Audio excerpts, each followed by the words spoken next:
Crimson Trace now offers a line of tactical-oriented products, including open and closed reflex sights, battle sights, and a robust line of rifle scopes, purpose-built with maximum features and versatility. Find out more at crimsontrace.com. Today on Tom Gresham's Gun Talk. Be the very first to hear about the newest Sig Sauer firearm. It launches worldwide tomorrow. Tom has the scoop today. Also, the National Shooting Sports Foundation's Plus One movement is a smashing success. Find out how you can get involved. And as always, call us at 866-TALK-GUN with your comments, questions, and range reports. And now, here's Tom. All right, saddle up. Let's do this thing. I'm Tom Gresham. It is Gun Talk. We're going to be talking today. Well, a lot of things we need to talk about, actually. A lot of things going on in the news. A lot of things on the gun rights front, or the gun rights assault front, the assaults on our gun rights, on you, from people who say, you know, I have a right to feel safe. Really? Really? You have a right to feel what? You have a right to feel anything. You have a right to feel happy or sad or safe or anything else. Actually, the courts have ruled you don't even have a right to be safe. The courts consistently rule that the police don't have a duty to protect you or anyone. So you not only don't have a right to feel safe, you don't have a right to be safe, and that's uncomfortable for you. I get it. But the reality is, you're on your own. Always have been, always will be. I know a lot of people don't like that. They don't want to talk about that. They don't even like to imagine that it's true. What do you mean I'm on my own? Well, sorry, you are. But we'll talk about that in just a little bit. Also, I'll tell you what, today we're going to be breaking the news. Actually, I think a little bit of video popped out over the weekend. A brand new pistol from SIG. I talked about it last week a little bit. It is going to drive the internet trolls crazy. They're going to scream and holler and say this is the stupidest thing ever. This is just idiotic. SIG has lost their minds. And I'm going to have so much fun watching the comments on this. And all the people on the gun bulletin boards and the forums, and this is terrible, this is awful, this is, how can anybody think that? But they haven't shot it, and I have. We'll be talking about that in a couple of hours. This is a brand new gun. It'll actually be released tomorrow, but you get first look. If you can look at something through the radio, you get first look at it here. Also, we have some news about an incredible success on a program of introducing people to the shooting sports. You know, I keep talking about that.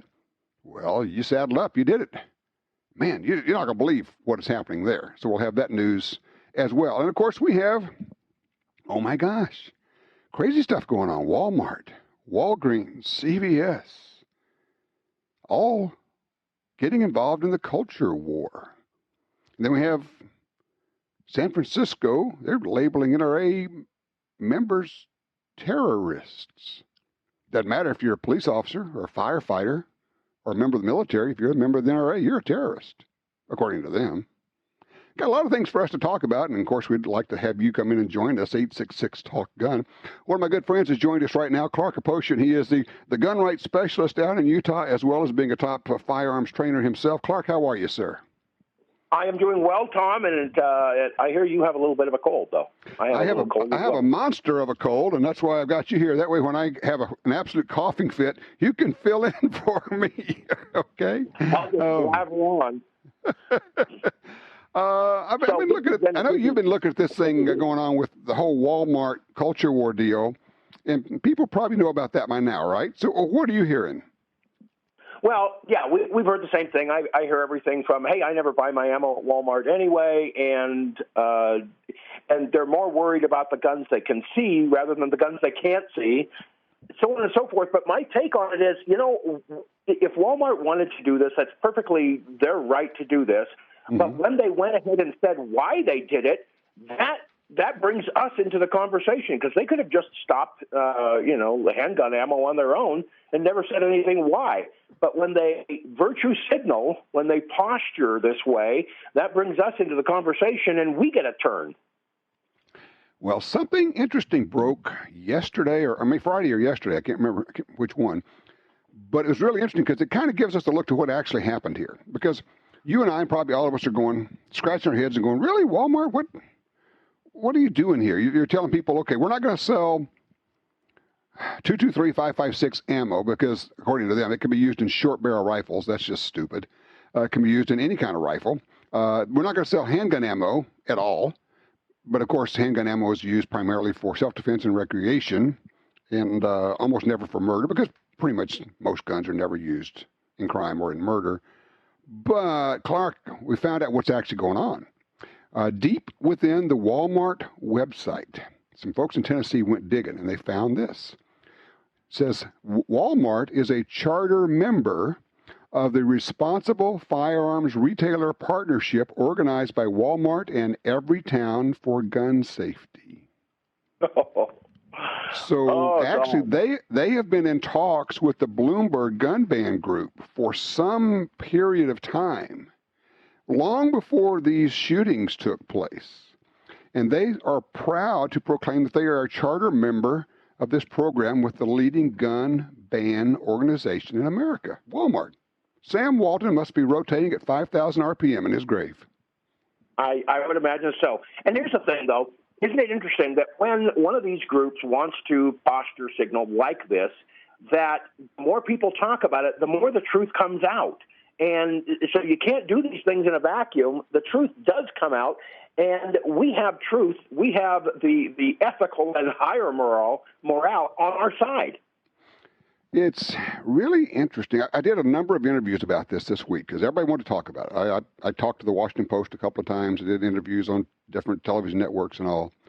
One of the things I kept telling them is that, and it's kind of like they went, oh, hadn't thought of that. I said, look, Walmart wants this both ways. On the one hand, they're going to say, we are asking you not to open carry, but we're not going to ban open carry. In other words, we want to appease the gun banners. We don't really want to tick off our customers, who we know that most of them are pretty much in favor of gun rights. So we're going to try to find this middle ground here, and I'm going, you can't have it both ways. You're either one or the other. You can't be right in the middle on this deal and call for quasi, theatrical gun bans. That's what they're doing. Exactly. You're exactly right. In fact, and I know you're going to talk about San Francisco Board of Supervisors and the NRA, and I'm going to lump kind of all this into one and call it, when in America, we have a history of this, a sad history of this kind of back-of-the-bus kind of mentality where a certain group was labeled dangerous. They didn't want you in their stores. They didn't want us in the schools, the same schools, restaurants. They didn't want you in the movie theaters. They wanted to separate us. They didn't want you around our kids. That happened to us in a very sad portion of our history in the United States back in the 60s and prior to that. Well, now gun owners exercising very peaceably their Second Amendment rights, not doing anything wrong, just exercising their rights, are now this second-class citizenry, back-of-the-bus mentality, and we're supposed to just accept that as okay. Interesting, it all happened at the same time that you have Deborah Messing basically calling for blacklisting Trump supporters so that we know who we don't want to work with in Hollywood. And, of course, immediately even Whoopi Goldberg says, no, we don't do blacklist in this country. The history of that, you may be too young, but you need to go back and look at what blacklisting was about in Hollywood and what happened there. At the same time, to your point, Clark, is this is, in fact, a blacklist. And I want to put a real fine point on it because you said it, but I want to say it in a more forceful way. When the San Francisco board officially labels the NRA, which is to say that our 5 million members of the NRA are terrorists. It says it's a terrorist organization. There is one goal and one goal only of this, and that is to make NRA members and to make actually all gun owners the other. In sociological terms, you make somebody the other, then you can do anything you want to them. Now, historically, it's been done to blacks so we could have slavery. It's been done to Jews so you could line them up and murder them. It's been done to any number of groups. You have to somehow make them somehow less than human. Once that's done, and if you can convince the public of that, then the public will go along with the most heinous, most horrible things. In World War II, we rounded up hundreds of thousands of Americans, and put them in concentration camps in America because we somehow were able to label them as the other. Make no mistake, that's what this is about, Clark. You're absolutely spot on. And you made a mention on your website a while ago, and I want to remind folks about this, that when you casually call someone a terrorist, and when you find so much support among the hand-wringing bedwetters out there, then it makes it a lot easier to realize what they're about with these red flag laws, these extreme risk protection orders, because if you can just casually do that and classify, these are the same people calling us terrorists that want the red flag laws, and make no mistake, if you're just a flat-out member of the NRA, that's what they want to make an extreme rule. That could actually be the criteria for taking away your guns because you are a member of an officially recognized terrorist organization, i.e. the NRA, or any other group, or your local gun club, or you go to the shooting range and now your name's on that list, and so we now have your information. Clark, hold on here a second. I need to take a quick break. We'll come back. We're talking about what's going on. San Francisco labels the NRA terrorist. Walmart decided it's not going to sell popular ammunition, saying that, that could be misused. What's going on here? What are you hearing out there? And the other thing is, what is your course of action? I hear a lot of people saying, I'm done with Walmart. I'm just simply not going to go there. Is that the right course of events? Is that the right way to go? 866-TALK-GUN.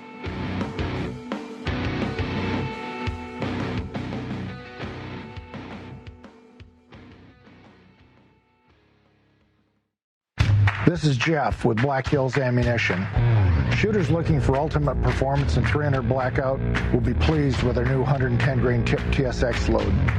This round performs well through tough barriers such as car doors and windshields, making it a great choice for police patrol rifles. It also provides superior performance on whitetails and monster hogs. This round is a great all-around terminal performer. Black Hills Ammunition, the power of performance. Perhaps more than any other landscape, wetlands embody the life-giving abundance that nature has to offer. And perhaps more than any other organization, Ducks Unlimited is working to ensure that our continent's wetlands not only survive, but thrive for generations well beyond this one. The time is now to band together. The time is now to rescue our wetlands. It's the Bill of Rights, not the Bill of Needs. I'm Alan Gottlieb, founder of the Second Amendment Foundation. When someone says we don't need that kind of gun, remind them the Founding Fathers determined what rights our Constitution should protect. There's a world of difference between rights and needs. It is not the function of government to tell us what we need or what we don't. Certainly no one needs an assault rifle or a Saturday Night Special, or for that matter, no one needs a Corvette with a high-capacity horsepower engine capable of speeds to 150 miles per hour. But in the hands of honest, responsible individuals, we have the right of choice. We have the right to read books others don't like. We have the right to listen to any radio program we choose. We have the right to dress the way we want to. We also have the right to own firearms of our choice. So the next time someone tells you, you don't need something, tell them it's the Bill of Rights, not the Bill of Needs. Join the Second Amendment Foundation today so that this message and our Bill of Rights might live. Call 425-454-7012. That's 425-454-7012. For 25 years, Crimson Trace has led the industry in laser and light technology and customer service. Now, Crimson Trace is proud to offer electronic sights and rifle scopes for tactical, target, and hunting applications, with the same Crimson Trace offer of free batteries for life on all products. The new rifle scope line is also backed by an unconditional lifetime warranty from the brand that you have trusted for over 2 decades. Find out more at crimsontrace.com. I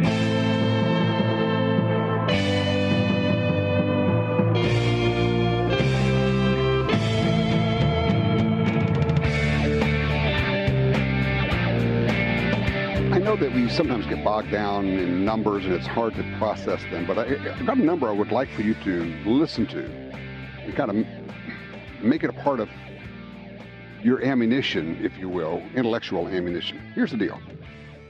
Semi-automatic rifles, the kind that are called assault weapons. Semi-automatic rifles are used in slightly more than 1/10 of 1% of all homicides. Clark Aposhian is with us right now. Clark, 0.1%. So not 10%, not 50%, not 5%, not 1%, but 0.1%. And somehow that's what we have to ban? What's going on here? Well, exactly, as if they don't have time. And if they really wanted to be ethically consistent, they'd have at least they'd have destroyed their ammo that they were not going to sell anymore rather than sell out of it. And they would start, if they cared about life, then they would stop selling alcohol. They'd stop selling, parts for cars. They'd stop selling all sorts of things that, boy, they amount up to a lot more deaths. Yeah, talking about Walmart. Stop selling cigarettes. I mean, you got 500,000 people a year die from cigarettes. And roughly 500, no, it's less than that. It's like 200 or 200, something like that, are murdered with semi-automatic rifles. It's kind of crazy. The numbers are so incredibly low. And exactly, they've now demonized 18 million some odd concealed carry holders in not counting those states, 15 states or so, that have constitutional carry, from going into their stores to buy handgun ammo. These are singularly some of the most law-abiding, the single most law-abiding group in the United States are permit holders, and they aren't going to be going into Walmart to buy their handgun ammo anymore. And, of course, you could say, well, you know what? This could end up being good for the mom-and-pop gun stores out there where people may rediscover that there are actually gun stores that have more than just cheap ammo and surly clerks. Hey, there's a sign on a gun store here in Utah, big sign on their marquee that says, "Welcome Walmart shoppers." No. I love it. Why not? Besides, Walmart's not going to work on your gun. They're not going to bore sight your rifle for you. They're not going to mount a scope. They're not going to clean your rifles. They're not, and also, for anybody who's bought ammo there, and I haven't, but I guess when you buy ammo, they have to escort you out the door. They can't, hand you the ammo, and you can't walk around the store with it because, of course, you couldn't be trusted. Of course, Clark, you and I would be carrying a loaded gun on us when they're escorting us out because they're afraid that we're going to take that ammo and do something with it. I don't know. It's just stupid on the face of it. I told a local news station, they asked for my comment on this, and I said, worse, when you do something that is not going to work, but pretending that it's going to work is worse than doing nothing at all. It's a big lie. So let me ask you a question. It's easy for us to diminish this, to make light of it, because it is political theater, it is virtue signaling, but at the same time, it is actually quite harmful because what it does is it gives the general public the impression, well, everybody now is in favor of restricting gun sales, and everybody now is in favor. And so for the general public, this kind of thing has an impact. And to that point, Walmart is doing this because somebody from Everytown went to Walmart, to their board, to their CEO, and sat down with them and had this conversation with them and persuaded them to do this. And this is the kind of activism that's invisible but incredibly powerful that I'm afraid we're just simply not getting on our side from anybody. If you shopped at Walmart, see if you can find your receipts. If you have any receipts from shopping at Walmart or actually shopping at any of the other stores that don't that aren't kowtowing to the hand-wringing, send your local Walmart manager a copy of that receipt and say, you know what, this is money I could have spent in your store, not going to do it anymore. You lost me. Well, if 10,000 people do that for a particular store over and over again, it might have an impact.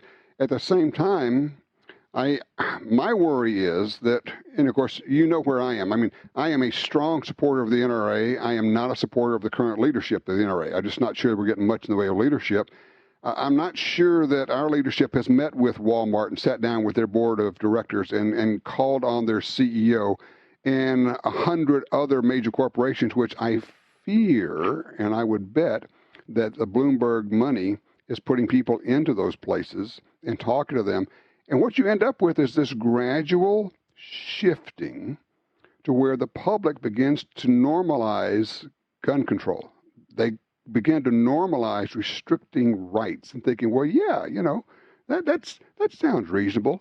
And this is a kind of a larger question. It's even beyond what you and I can do individually, but it's something we ought to be talking about. Well, you're exactly right, and I encourage every one of your listeners and their friends to join first their local gun rights group, whatever their good local gun rights group is, and then say Gun Owners of America. But you know what? The NRA is the big dog in this fight. You may not like Wayne LaPierre, may not like the current leadership, and I'm with you. But you know what? I had to put it right where it was, and I did renew my membership. Yes. Well, I gave more money to them because the NRA is bigger than the current leadership. The NRA is you, and it's me, and it's everybody listening. That's right. The NRA. And when they demonize the NRA, they're demonizing us, every one of us, and we got to have money in the fight. That's the unfortunate thing about politics today. You got to have money in the fight. You can't win a fight by walking away from it. You just can't. I mean, and you know, there's those who say, well, I just won't give money to the NRA. Okay, great. Take that money and give it to the Second Amendment Foundation. Give it to your state organization. Get involved somewhere. But you can't just walk away and say, I'm out, because that's the same as saying I quit, which is the same as saying I lose. We all lose. We can't do that. Now, that's Congress, what the other side wants you to do. Well, yeah, and that's the whole deal. They will make it uncomfortable. I just had somebody on Twitter say, well, you know, what about my right to feel safe? And I answered her, I said, I'm sorry, but you don't have a right to feel safe. You don't actually have a right to feel anything. You don't even have a right to be safe. The courts keep saying the police have no responsibility. They don't have any duty to protect anyone. But that, Clark, that makes people very uncomfortable when you say that. Well, and you're right. And usually when I respond to these folks, I mean, you're right when you say that, is that your right to feel safe and my right to carry a gun are not mutually exclusive. That one doesn't cause the other, for goodness sakes.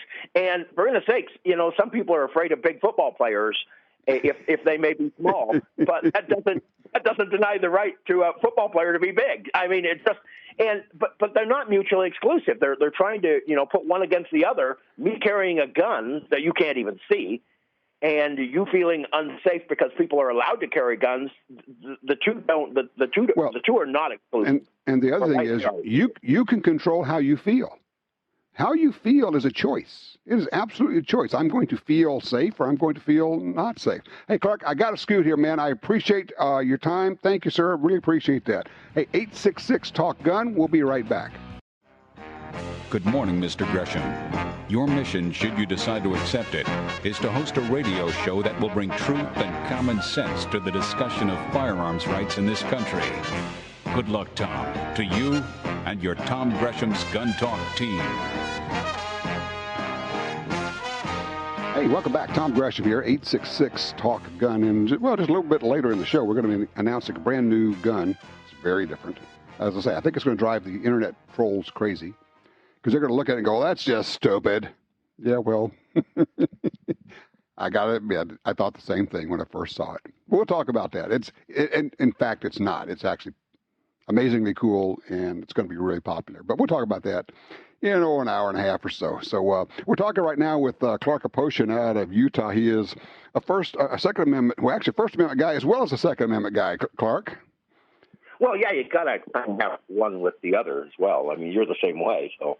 Yeah, exactly right. You know, I think the second is what makes it possible for us to have the first. And again, that sometimes makes people uncomfortable. But you are also a firearms trainer, and there's something I wanted to kind of veer off onto here. I am reading, again, one of Steve Tarani's books. Man, the guy's good.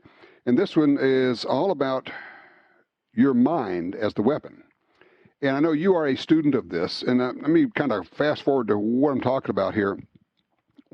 One of the things he talks about is, of course, he has been a CIA employee, special operations guy, gone into a lot of parts of the world where you can't have a gun at all, can't have a weapon. He talks about just using your mind to identify threats, to being aware of all of that.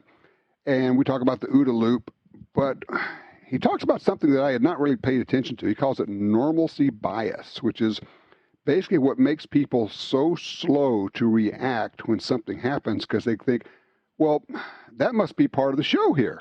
Oh, sure, people coming in and shooting their guns up in the air, sure, that's part of the theater act here. Or that can't really be happening here. It's just this whole denial thing. And he talks about the value of training, but training can be the physical part of running and shooting and doing all that, but also can be the training you do in your easy chair when you do the visualization of, if this happens, then I will do that. If this happens, then I will do that. so that you cut down on your recognition and reaction time.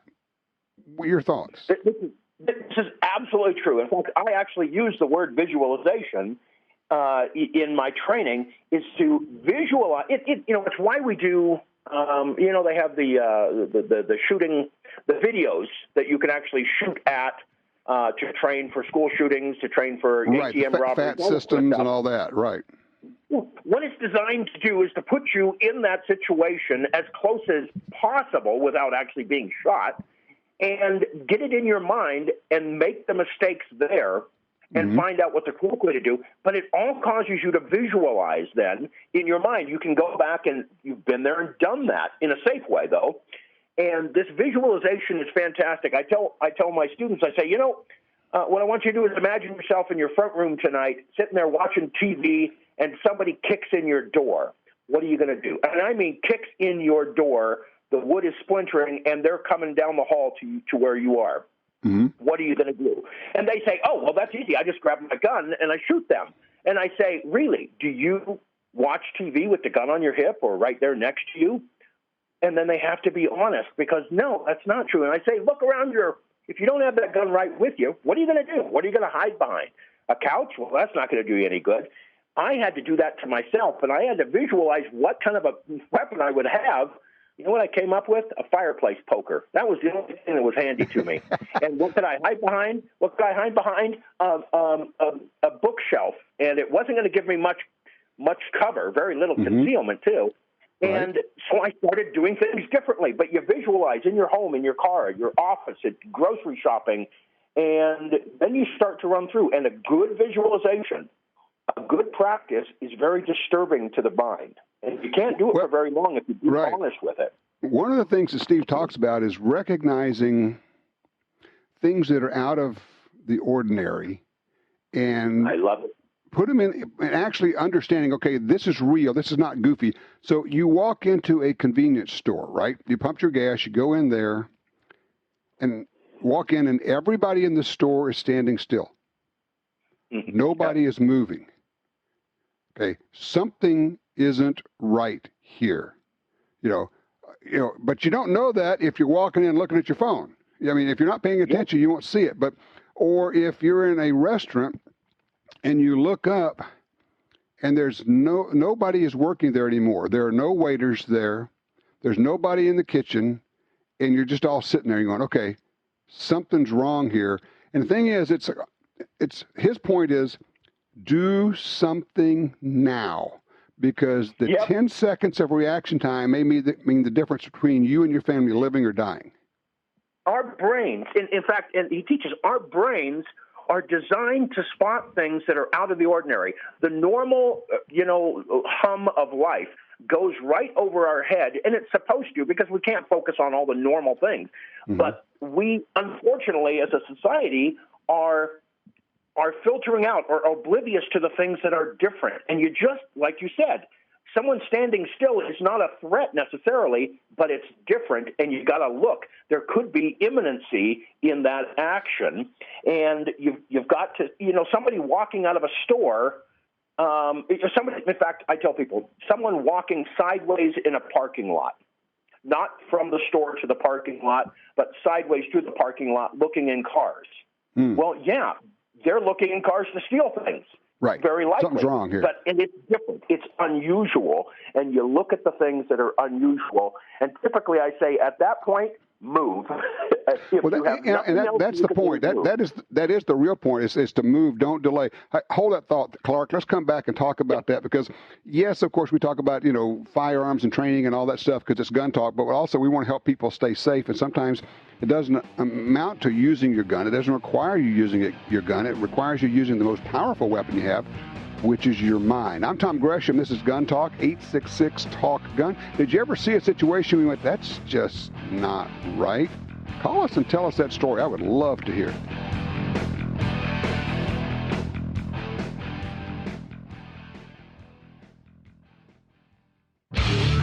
A perfect pistol for self-protection? Smith & Wesson's M&P 2.0 Compact. Big enough to shoot easily, small enough to carry daily. Plenty of ammo to get the job done with 15 rounds of 9mm.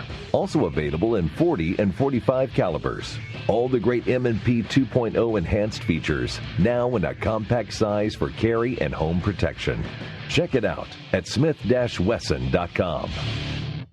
This is Ryan Gresham with Gun Talk. Visit guntalk.com/win to enter our latest giveaway for a chance to win a Kimber in September. Our grand prize winner receives the Kimber Evo SP Custom Shop 9mm handgun, a collaborative design between engineers and gunsmiths, with stainless steel slide, G10 grips, True Glow Tritium Pro sights, and 2 7-round magazines. Enter now through September 27th at guntalk.com/win.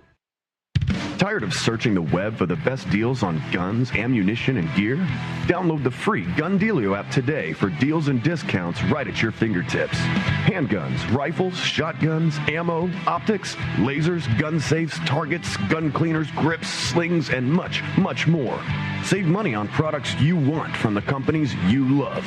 New deals, discounts, and rebates added daily. Gun Dealio, available for free in the App Store and Google Play. Hi, this is Tom Gresham from Gun Talk. America is losing critical wildlife habitat at a rate of 1 football field every hour. It's happening on the Louisiana coast, but it's critical to all sportsmen and conservationists. These precious wetlands provide winter habitat for more than 10 million ducks and geese annually, waterfowl that migrate north through dozens of states. Don't shrug it off. Get involved. You can help. Visit vanishingparadise.org.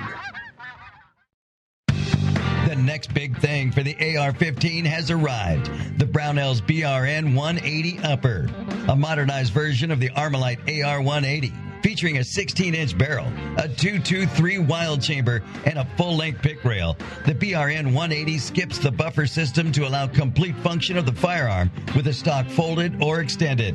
Best of all, the Brownells BRN 180 mounts to any mil-spec AR lower. Visit brownells.com today.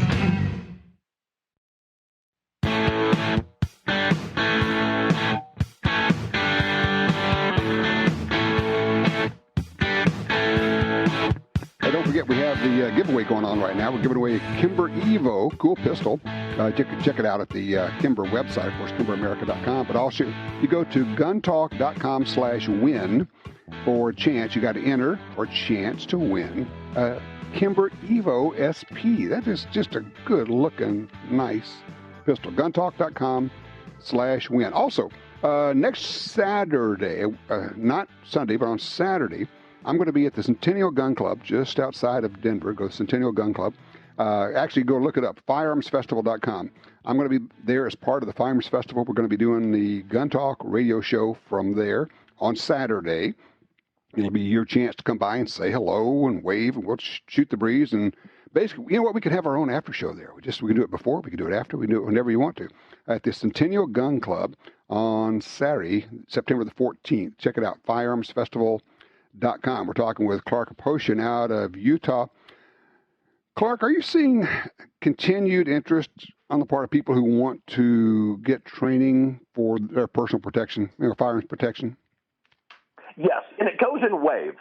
Okay. I mean, as you know this, every time we have a media hype shooting or threats of gun banning and that, the phones start ringing at an increased rate.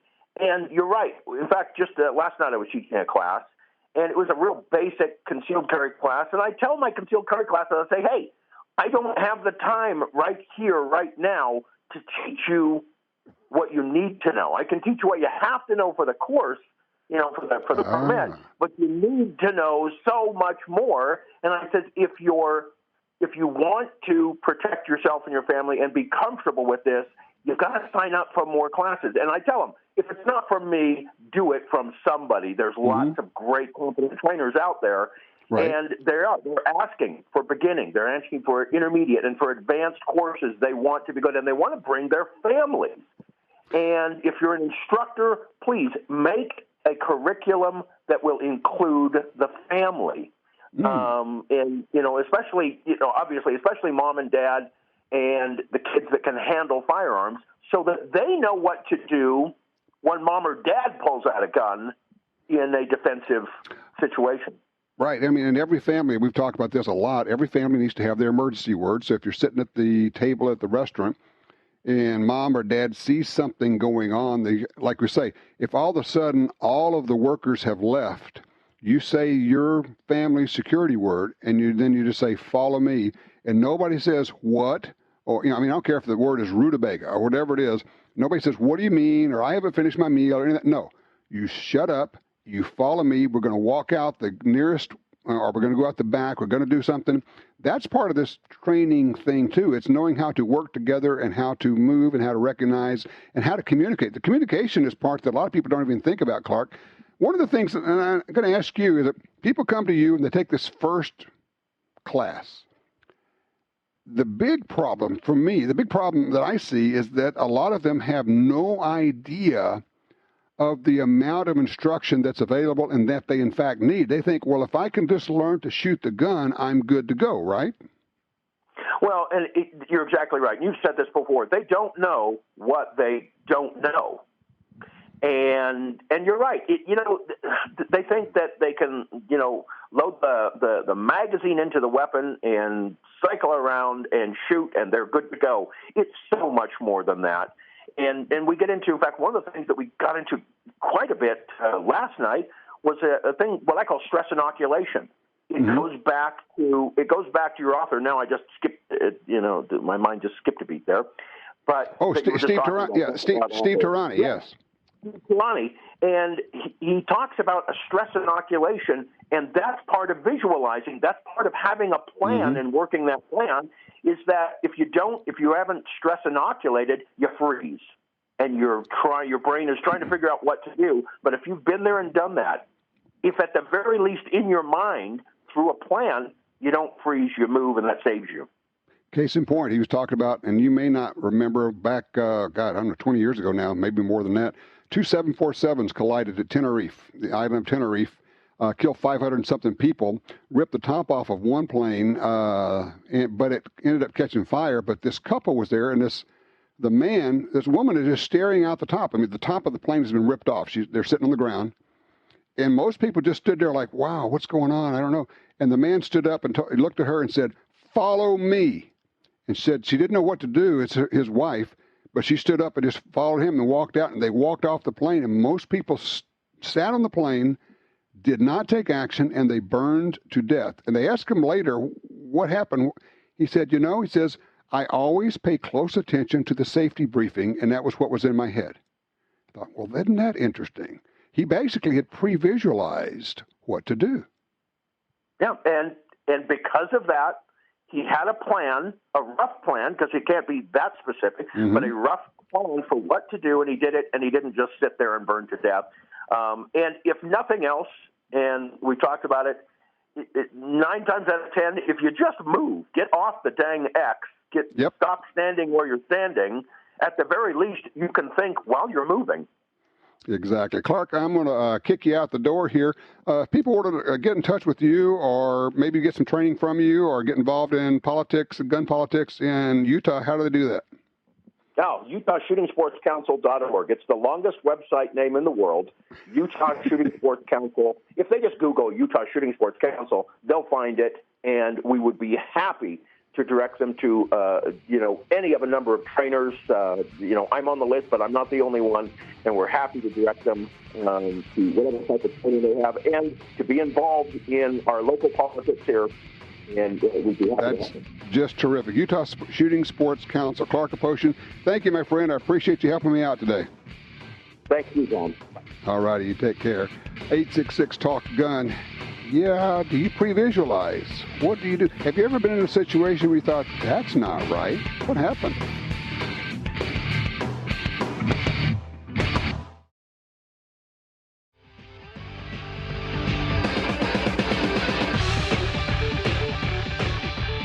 Hey, don't forget, you can follow me over on Twitter, and here's why I think it is worthwhile for you. Oh, by the way, I am at Gun Talk, simple at Gun Talk on Twitter, even if you're not a Twitter person. I think you'll find it useful because I just put tons of information, a lot of articles, a lot of links to things that are going on. You will simply be the most informed person in your group if you follow me on Twitter. But one of the things that happens there is we get people who want to challenge me. So Jerry over there says, because I'm talking about how semi-automatic rifles are used in so few of murders. He says, well, quote, over the last 5 years, 261 people were murdered with assault weapons in mass shootings, an average rate of 52 murders annually.